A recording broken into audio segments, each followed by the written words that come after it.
Donc, ce matin, je suis un peu triste. On finit le road trip sur la route 66.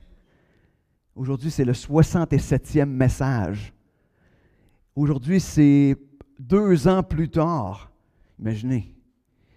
Et c'est probablement la série la plus longue que j'ai faite dans toute ma vie, puis peut-être la plus longue que je ferai de toute façon dans tout le reste de mon ministère. Mais c'est quand même quelque chose, hein, parce qu'on a passé 2 ans ensemble, quand dans les faits, ce qui devait être une série d'été. Hein? J'avais commencé ça en me disant, je vais faire ça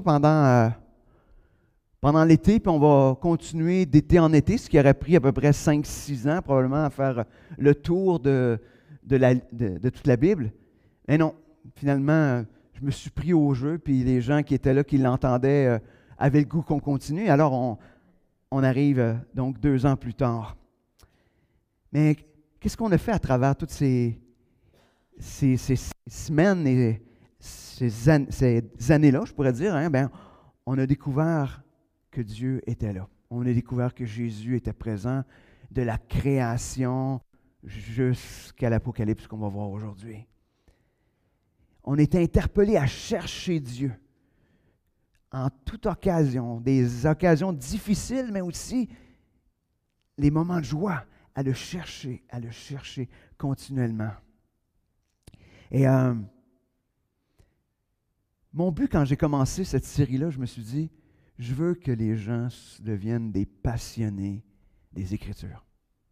Je veux qu'ils soient passionnés, pas juste des Écritures, mais passionnés du Dieu des Écritures.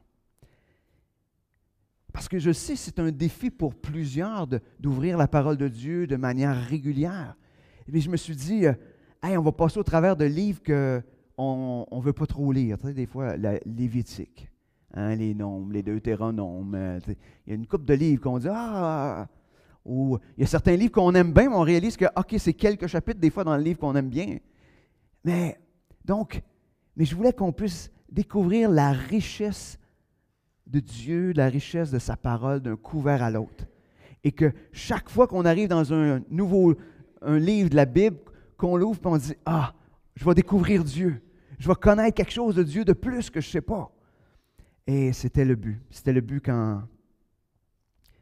pourquoi j'ai commencé cette série-là.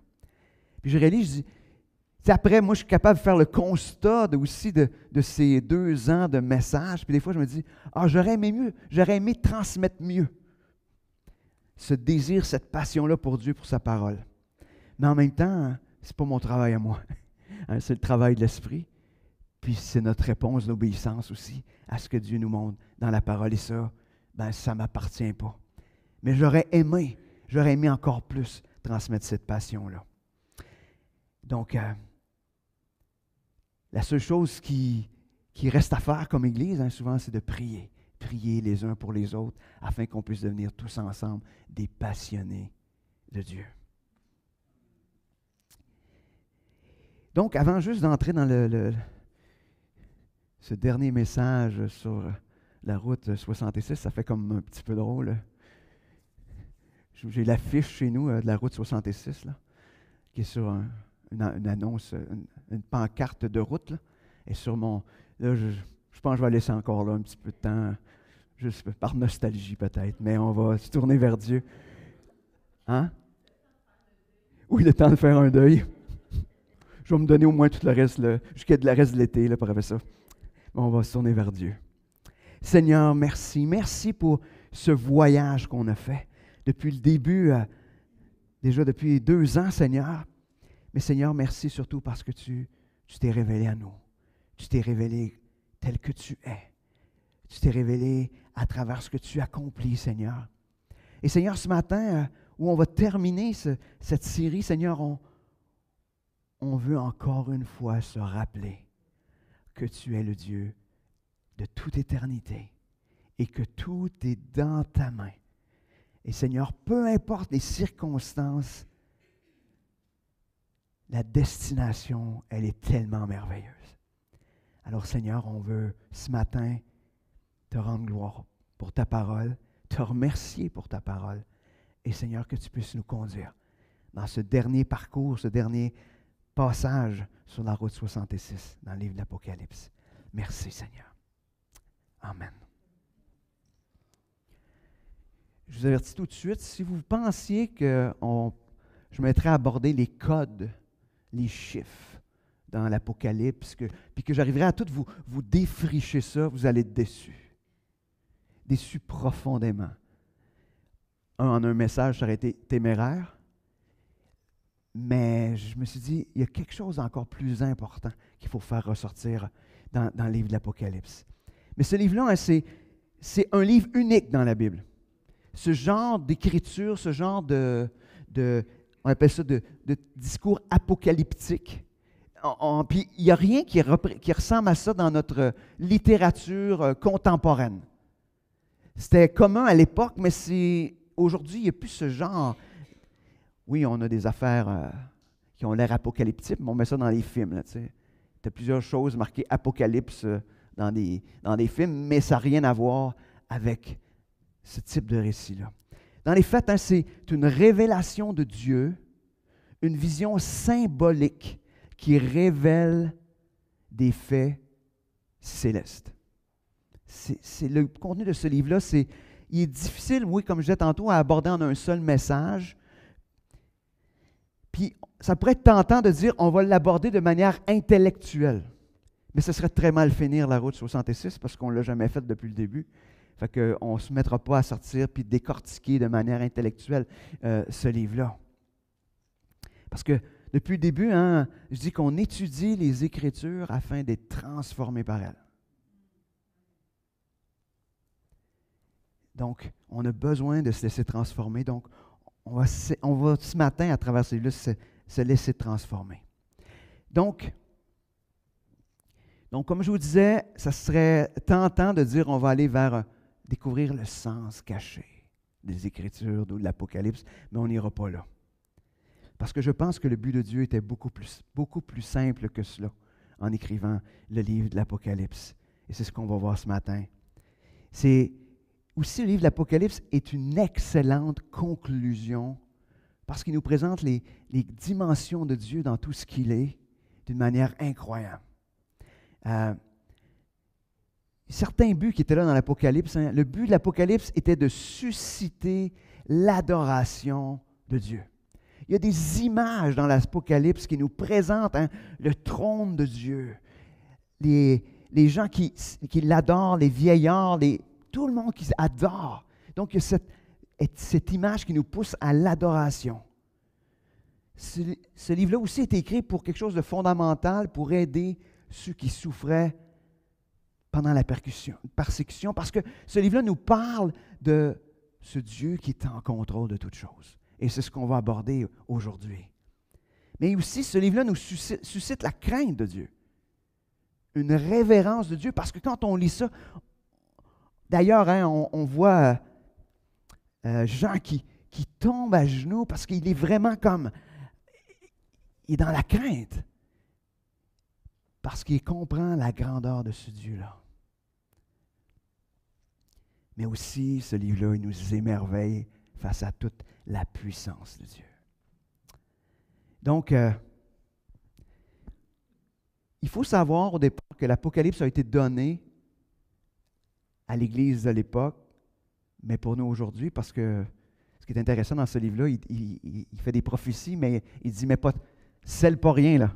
Scelle pas ce livre-là parce que ça va se passer direct là. C'est-à-dire que ça se passe depuis 2000 ans. Mais le but était d'encourager au milieu de la persécution, une persécution qui était sévère. D'ailleurs, Jean est en exil. Mais pas en exil, mais il a été déporté sur l'île de Patmos à cause de l'Évangile. Et Jean était le dernier des apôtres qui était là. Et là, il a été placé là-bas et c'est dans cet endroit-là qu'il a reçu cette vision ou cette révélation de la part de Dieu, cette vision prophétique, qui devait remettre à l'Église de l'époque, mais aussi à l'Église de Saint-Liboire en 2022. Donc, on va s'arrêter, comme je disais ce matin, sur tout l'aspect de l'encouragement dans ceux qui souffrent la persécution. Puis ça, je crois qu'on a besoin de l'entendre. Puis là, on se dit, la persécution. On dit, ça n'existe pas, la persécution. Ça n'existe pas. Il n'y a pas de persécution aujourd'hui. Je parle au Québec, là. Il n'y en a pas. On est porté à se dire ça. Mais je pense que ce matin, il y a de quoi qu'on oublie, c'est que nous vivons actuellement la plus grande persécution. Parce que l'ennemi de nos âmes, il fait tout en œuvre afin de nous neutraliser. Puis de quelle manière? En nous décourageant, en focusant notre regard sur n'importe quoi d'autre que sur Dieu. Je crois qu'aujourd'hui, le combat, il ne te coûtera peut-être pas ta vie, mais il va te coûter la vie, la vraie vie dans ta vie. Il peut te laisser vivre aujourd'hui, hein? Tu peux vivre ce que tu veux sans problème, mais jamais vivre cette vie, cette vraie vie que Dieu désire pour toi aujourd'hui. Donc, je pense qu'on risque de se faire voler la vraie vie dans notre vie.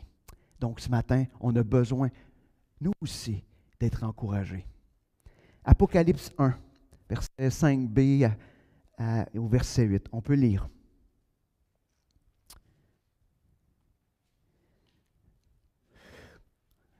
Il nous parle de Jésus. Et ça nous dit, il nous aime et nous a délivrés de nos péchés par son sacrifice. Il a fait de nous un peuple de rois, des prêtres au service de Dieu, son Père. À lui donc soit la gloire et le pouvoir pour l'éternité. Amen. Voici, il vient au milieu des nuées, et tout le monde le verra, et même ceux qui l'ont percé, et toutes les familles de la terre se lamenteront à cause de lui. Oui, amen.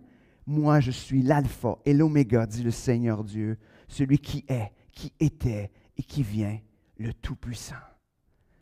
Quand on arrive, on part, on a cette image. Hein, on est dans le premier chapitre de l'Apocalypse et on a cette image puissante de qui est Jésus. Il dit, tout le monde va le voir, mais ils vont voir qui il est dans toute sa puissance, dans toute sa gloire. Hein, il dit, l'alpha et l'oméga, donc le commencement et la fin. Celui qui était et qui vient. Donc celui qui est de toute éternité passée et qui sera de toute éternité, qui va revenir. Le Tout-Puissant. Déjà, quand on part là, hein, ça nous donne juste de s'arrêter à cet aspect-là, quand on vit des moments difficiles. Wow! Je ne sais pas si vous êtes arrêté juste à ça, là. Mais juste de comprendre cette révélation de qui est Jésus, c'est quelque chose qui nous encourage à persévérer. Parce que Jésus est celui qui est le Tout-Puissant. On va voir beaucoup de textes dans l'Apocalypse ce matin, mais je me suis dit, je vais me payer la traite, hein, c'est le dernier livre du road trip, on va aller... Mais un des premiers encouragements qu'on peut voir, on le voit dans... il va écrire des lettres aux églises, hein, à 7 églises. D'ailleurs, le chiffre 7 revient à plusieurs reprises dans l'Apocalypse. Hein, le chiffre 7, hein, on l'associe beaucoup à Dieu, l'aspect de la plénitude aussi. Hein, donc, le chiffre 7 est un élément symbolique, mais je ne veux pas entrer dans tous les symboles qui sont là, comme je vous avais dit. Mais donc, la lettre qui est écrite à l'église de Smyrne est un premier encouragement, donc du verset 8 au verset 11 au chapitre 2 de l'Apocalypse.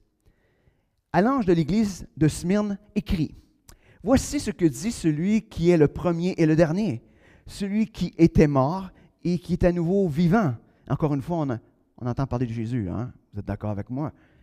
Il dit, « Je connais ta détresse et ta pauvreté, et pourtant tu es riche. Je sais les calomnies de ceux qui se disent juifs, mais qui ne le sont pas. C'est une synagogue de Satan. N'aie pas peur des souffrances qui t'attendent. Voici le diable va jeter plusieurs d'entre vous en prison pour vous tenter, et vous connaîtrez des jours de détresse. Sois fidèle jusqu'à la mort, et je te donnerai la vie comme prix de ta victoire. Que celui qui a des oreilles écoute ce que l'Esprit dit aux églises. Au vainqueur, la seconde mort ne causera pas de mal. » Qu'est-ce qu'on peut tirer juste de ce passage-là comme encouragement? Première des choses, hein, quelque chose qu'on sait, qu'on entend depuis, je dirais qu'on est rendu dans le Nouveau Testament, mais Jésus, il n'est pas mort. Il est vivant. Celui qui était mort et qui est vivant maintenant. Jésus est vivant, donc ça veut dire qu'il est agissant. Il est agissant. C'est intéressant, il dit, je veux juste te rappeler que même si tu penses que tu es pauvre, tu es riche. Oh! On est riche de quoi? Parce qu'on a Christ. Si on a Christ, on a tout. Si on a Christ, on a tout. Nous sommes riches parce que Dieu est là, parce que Jésus est dans nos vies, parce que Jésus a promis de prendre soin de nous.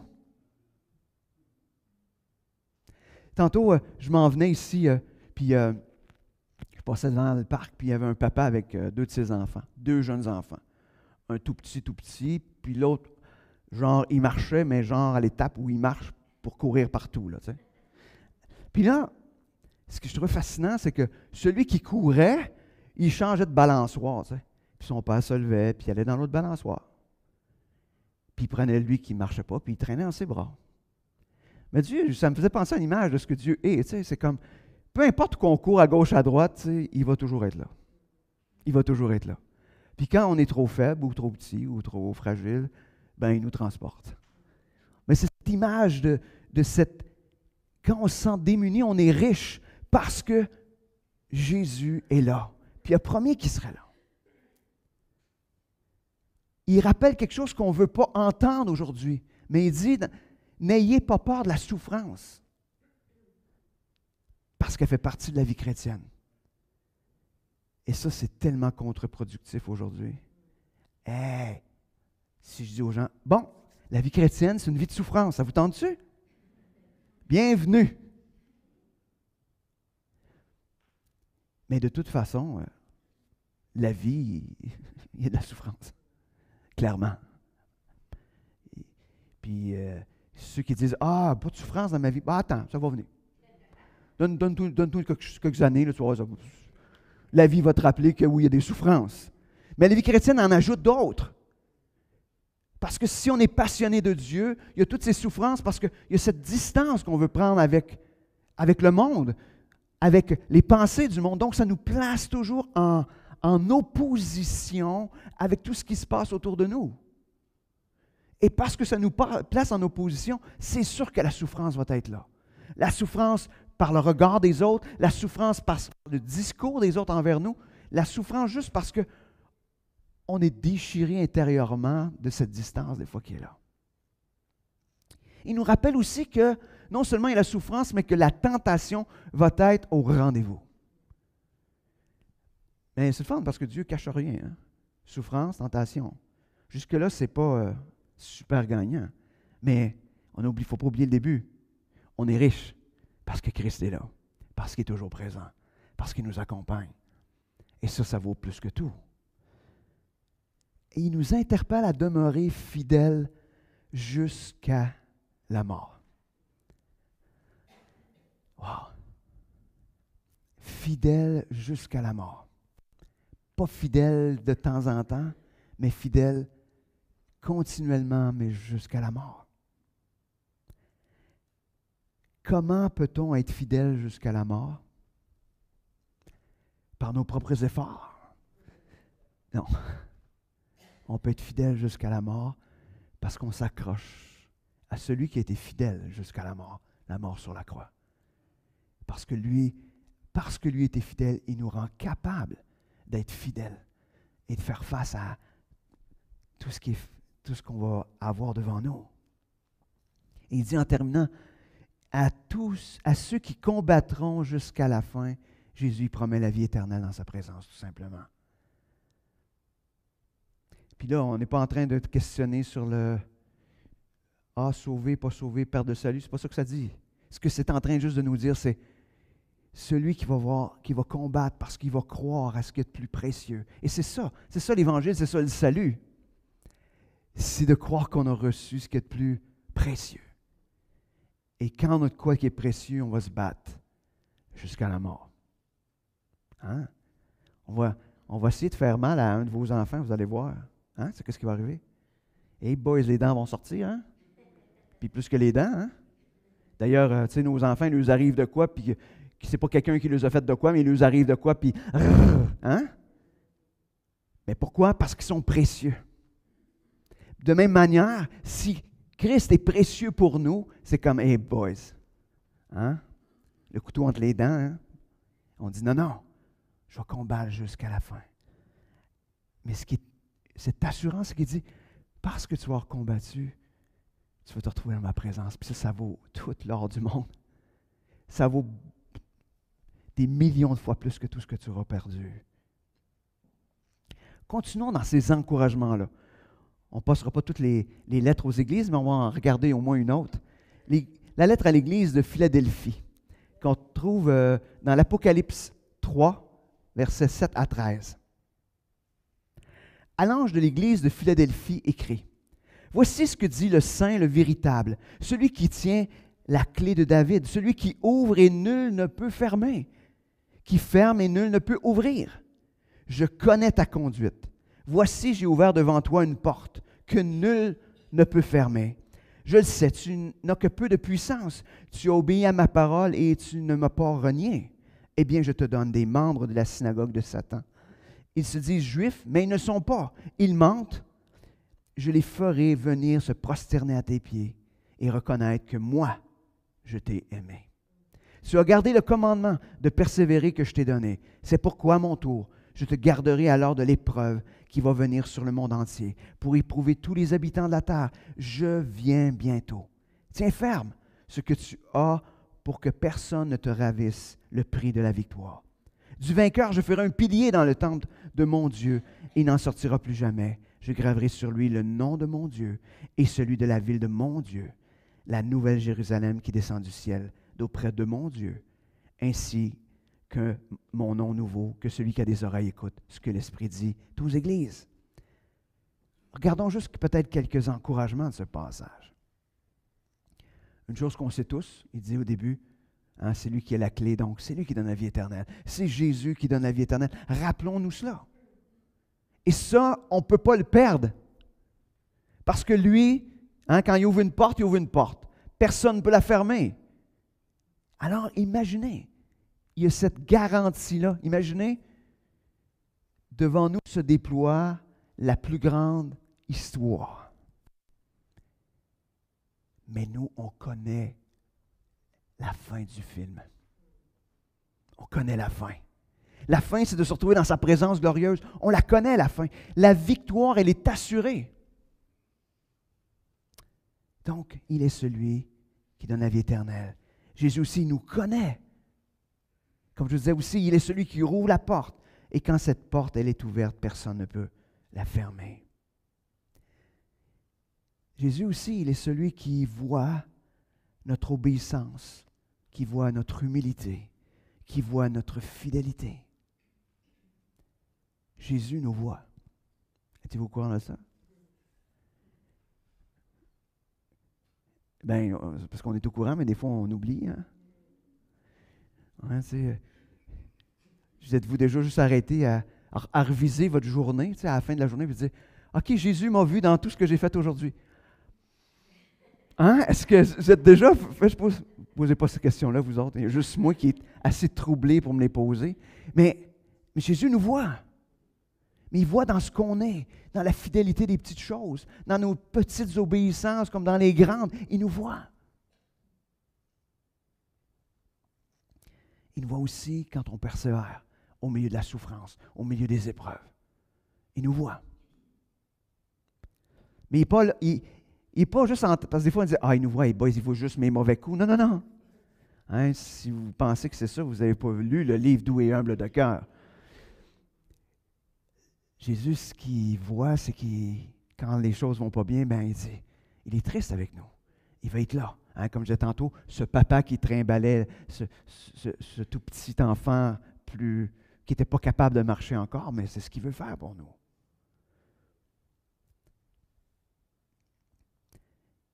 Et une chose importante, il nous promet de nous garder face à l'épreuve.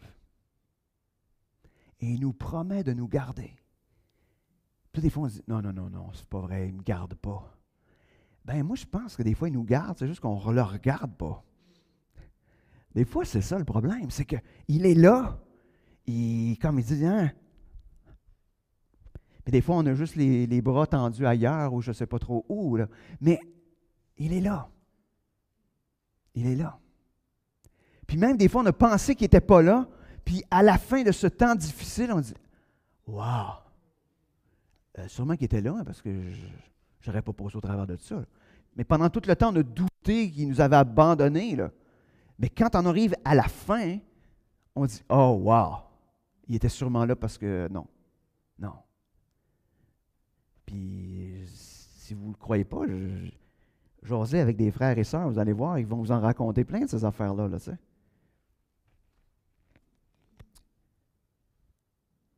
Et ce qui est intéressant, Jésus dit, je viens bientôt.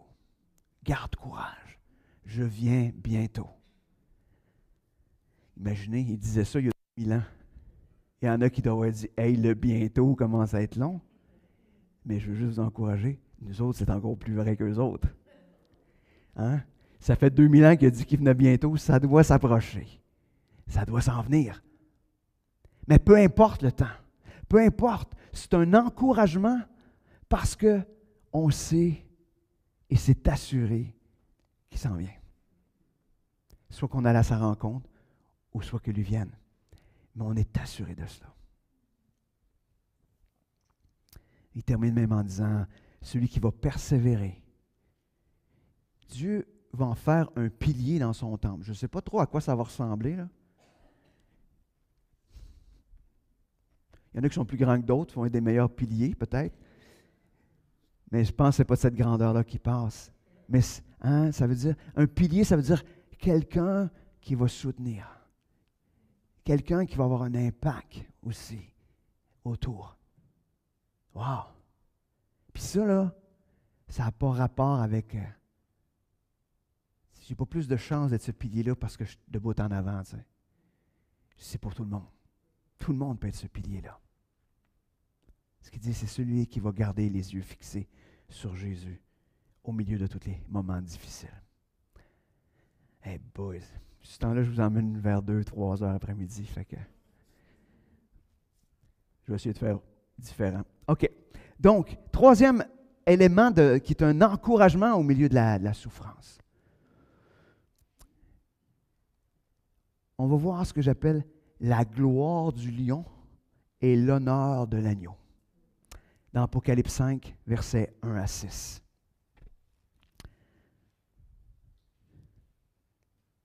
Alors je vis dans la main droite de celui qui siégeait sur le trône un livre écrit à l'intérieur et à l'extérieur. Il était scellé de 7 sceaux.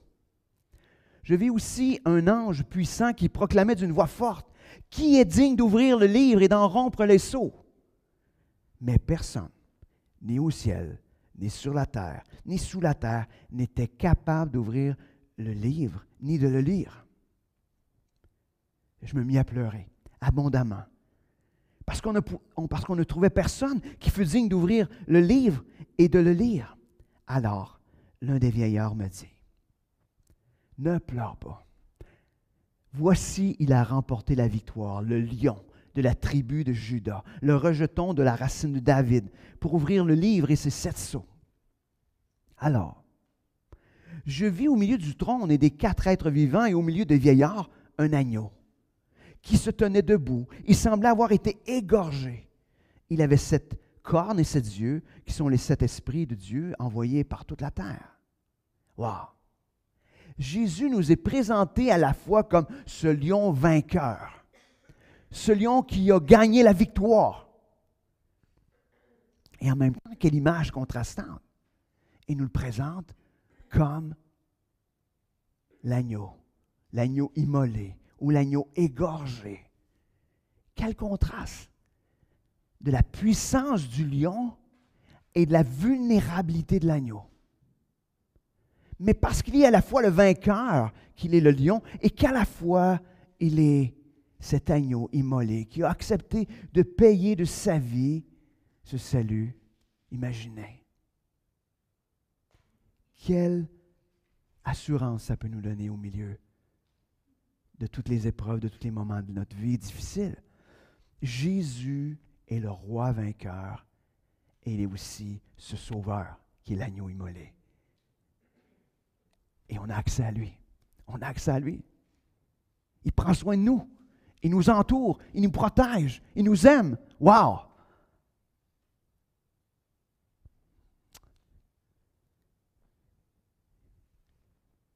Est-ce qu'on réalise la grandeur de ce Jésus? Continuons. Un autre passage qui est un encouragement au milieu des temps difficiles, dans l'Apocalypse, chapitre 6, versets 9 à 11. Là, c'est l'ouverture du 5e sceau. Vous vous souvenez, il y avait le rouleau, il y avait 7 sceaux. Mais là, on est rendu au 5e sceau. Là, vous dites, tu nous expliqueras-tu les sceaux? Pas du tout, vous le lirez. Mais un jour, je me réserve une série sur l'Apocalypse. Mais en un message, ça aurait été un peu téméraire de vouloir dire, je vais tout développer ça, mais probablement à quelque part dans l'année qui vient, Dieu voulant, une série sur l'Apocalypse. Donc, chapitre 6, versets 9 à 11. Quand l'agneau ouvrit le 5e sceau, je vis sous l'autel les âmes de ceux qui avaient été égorgés à cause de leur fidélité à la parole de Dieu et du témoignage qu'ils avaient rendu. Ils s'écrièrent d'une voix forte.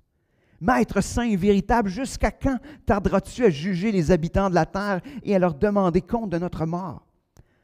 Alors chacun d'eux reçut une tunique blanche, et il leur fut dit de patienter encore un peu de temps, jusqu'à ce que soit au complet le nombre de leurs compagnons de service et de leurs frères qui allaient être mis à mort comme eux.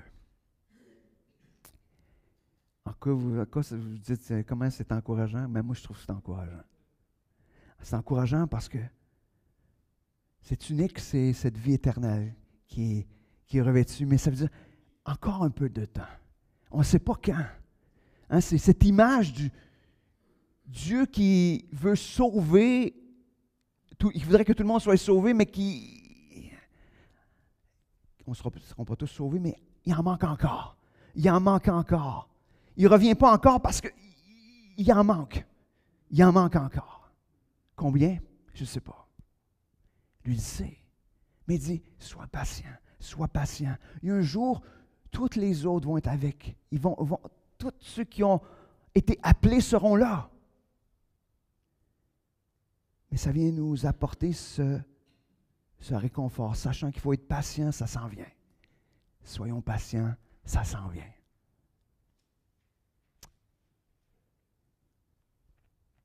Est-ce que ça vaut la peine d'attendre? Quand le roi des rois nous dit, attends, ça s'en vient. Moi, je pense que oui. Hein, on aimerait ça que ça soit fini des fois. On dit, non.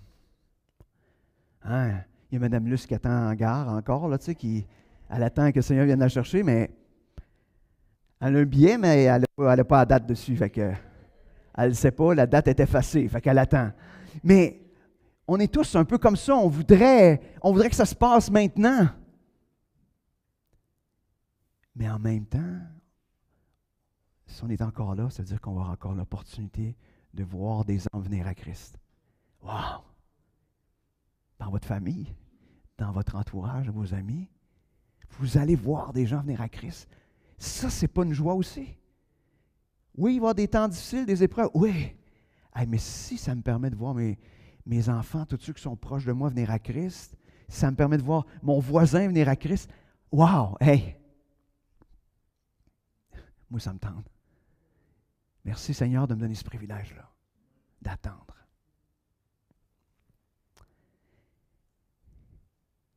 Le livre de l'Apocalypse, quand on continue, à un moment donné, on arrive, il y a un de ces combats, un combat céleste, magistral.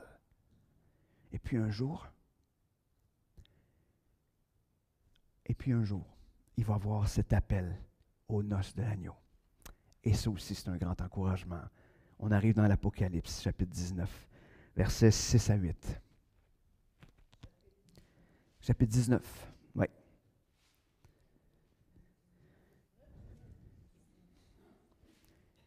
On peut y lire. Et j'entendis comme la voix d'une foule immense. Attendez, j'aime ça, c'est une foule immense. Ça veut dire une foule innombrable. C'est plus qu'un gros show, là. C'est une foule immense, semblable au bruit des grandes eaux. Hein, pour ceux qui ont été sur le bord de la mer ou qui ont entendu des bruits des eaux, là, semblable à ce bruit-là. et au grondement violent du tonnerre, oh boy, ça brasse, là, hein? Elle disait, Alléluia, loué soit Dieu, car le Seigneur, notre Dieu Tout-Puissant, est entré dans son règne. Réjouissons-nous, exultons d'allégresse et apportons-lui notre hommage. Voici bientôt les noces de l'agneau. Sa fiancée s'est préparée et il lui a été donné de s'habiller d'un lin pur éclatant. Ce lin représente les actions justes de ceux qui appartiennent à Dieu. Wow! Persévérons au milieu des persécutions parce qu'un jour, bientôt, très bientôt, on va chanter les louanges. On va être ensemble au milieu de cette foule-là. Ça se peut qu'on ne se voie pas, il y a trop de monde. Une grande foule. Si vous entendez quelqu'un qui fausse, ça va être moi. Non, mais je vois une belle voix, là. Il paraît que je vois une belle voix. Mais imaginez, on va être ensemble au milieu de cette foule en train d'adorer le roi des rois.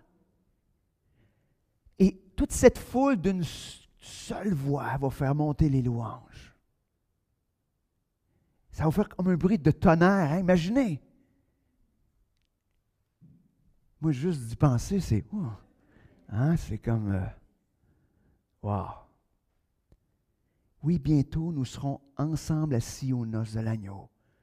Nous, l'Église, nous serons cette fiancée qui s'est préparée, que Jésus lui-même aura rendue parfaite en nous transformant. D'ailleurs, c'est ce que Jésus nous promet, de prendre soin de son épouse, parce qu'il est passionnément amoureux de son épouse et il veut la rendre parfaite jusqu'au jour de Christ, jusqu'au jour, jusqu'aux noces. Et quand on se représentera, cette Église sera belle et parfaite. Cette Église qui aura fait les œuvres que Jésus a préparées d'avance pour elle. Je sais pas si, juste vous encourager à vous regarder les uns les autres. Voici la belle fiancée. Voici cette belle fiancée.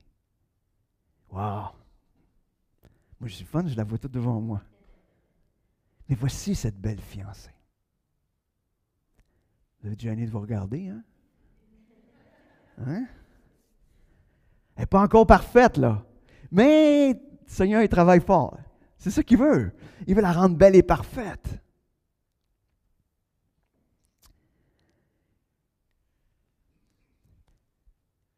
Et j'ai le goût de terminer en vous lisant un chapitre complet de l'Apocalypse.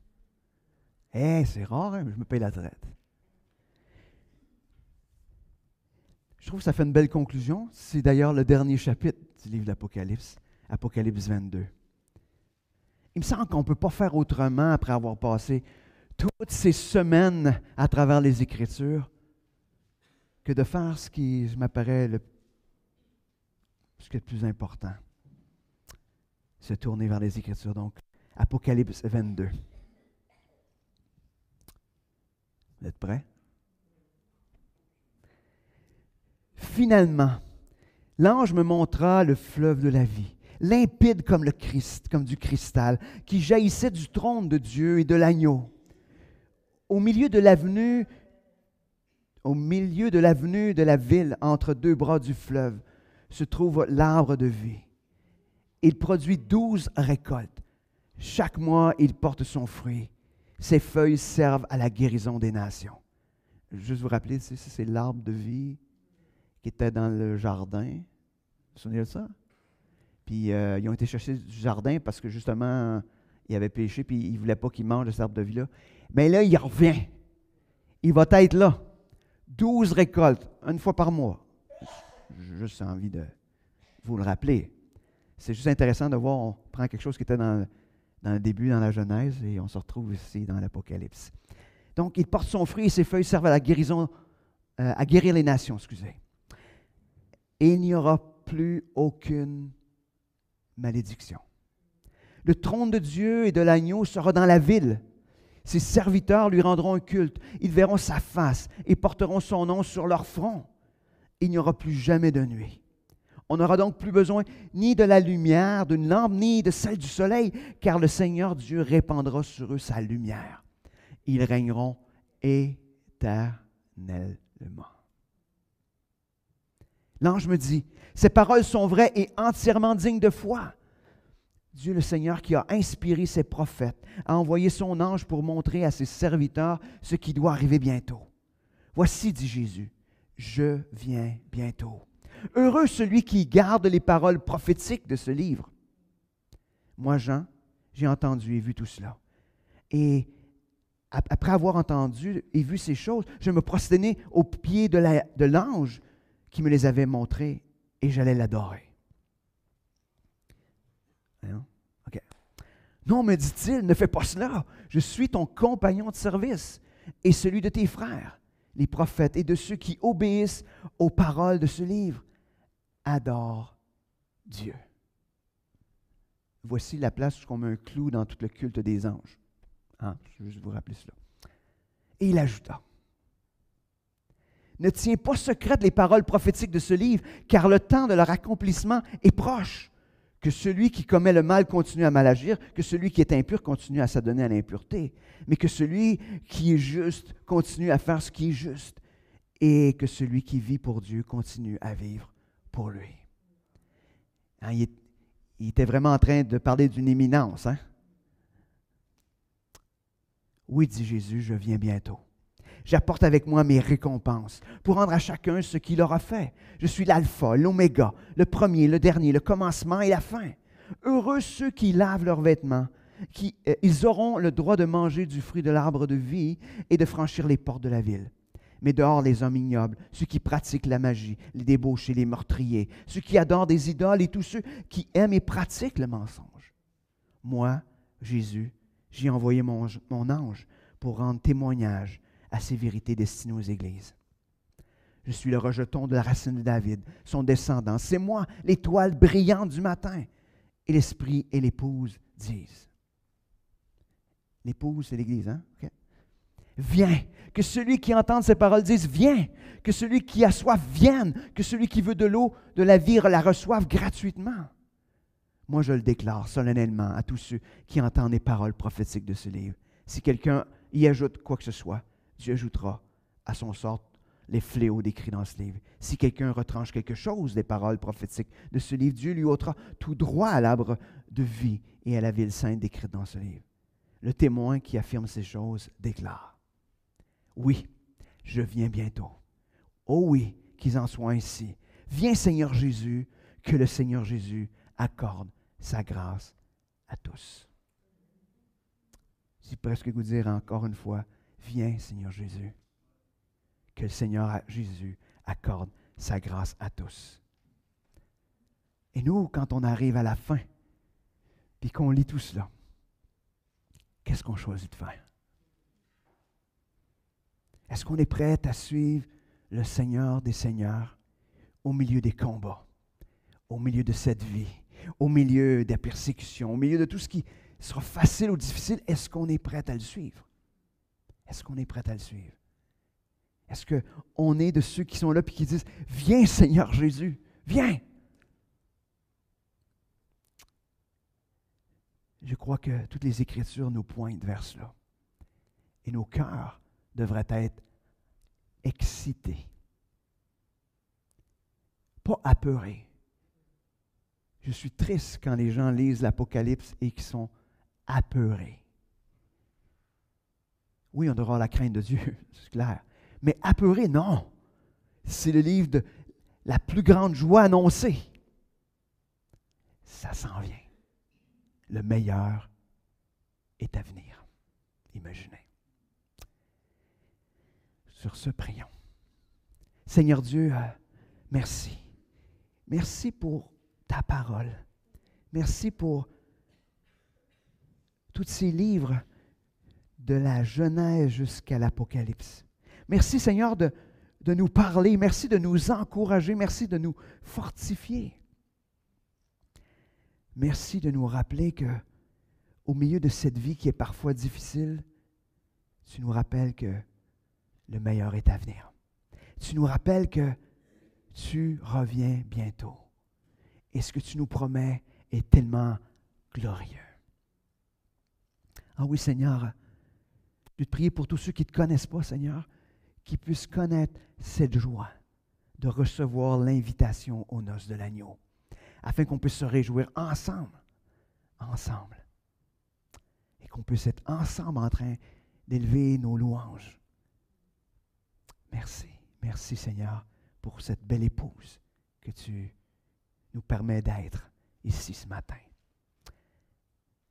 Seigneur, que tu puisses nous faire grandir notre foi, notre confiance en toi. Amen.